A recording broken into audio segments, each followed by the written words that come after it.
महाड तालुक्यातल्या दरडग्रस्त तळीये गावातील कुटुंब आजही दरडीच्या सावटाखाली वावरतायत। म्हाडाच्या माध्यमातून सुरू असलेलं पुनर्वसनाचं काम हे अतिशय संथ गतीने सुरू आहे। 3 वर्षात 271 पैकी केवळ 66 घरांचाच ताबा देण्यात आला। या कुटुंबांना साधं पिण्याचं पाणी देखील शासन पुरवू शकलं नाहीये। आपलं पुनर्वसन केव्हा होणार असा प्रश्न उर्वरित कुटुंबांना पडलाय। 3 वर्षापूर्वी पावसाळ्यात तळीये गावावर दरड कोसळली होती। 87 जणांना जीव गमवावा लागला होता। आता पुन्हा एकदा पावसाळा तोंडावर आलेला आहे, त्यामुळे तळीयेतील गावकरी दहशतीखाली आहेत।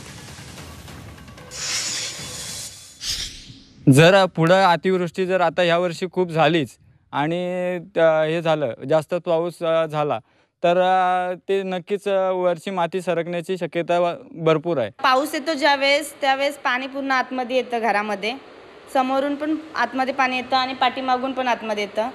समोर जर पत्र्याचं शेड असतं तर हे पाणी आतमध्ये आलं नसतं। अमृत नोनी गॅस्ट्रिन, अपचन, ऍसिडिटी, गॅस्ट्रबल ह्यापैकी तुम्हाला कुठलाही गॅस्ट्रिक प्रॉब्लेम झाला, उपाय एकच, अमृत नोनी गॅस्ट्रिन। ते दरवाजे सगळे भिजून जात आहेत पावसाने।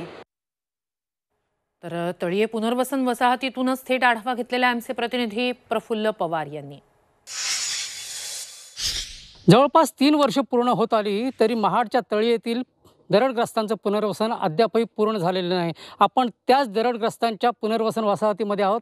या ठिकाणी शासनाने घरं बांधायला सुरुवात केली आणि पहिल्या टप्प्यात रडत-खडत जवळपास 66 घरांचं काम पूर्ण झालेलं आहे आणि या घरांचा ताबा इथल्या रहिवाशांना देण्यात आलेला आहे। कोंडाळकरवाडीतील 66 कुटुंब सध्या या ठिकाणी राहतात, मात्र त्यांच्या पाण्याचा प्रश्न बिकट आहे। त्यांना अद्यापही इथं टँकरने पाणी पुरवलं जात आहे। इथं पाण्याची टाकी तयार आहे पण टाकीमध्ये पाणी पोहोचलेलं नाही। दुसरीकडे अनेक घरांचं काम अद्यापही अपूर्ण आहे।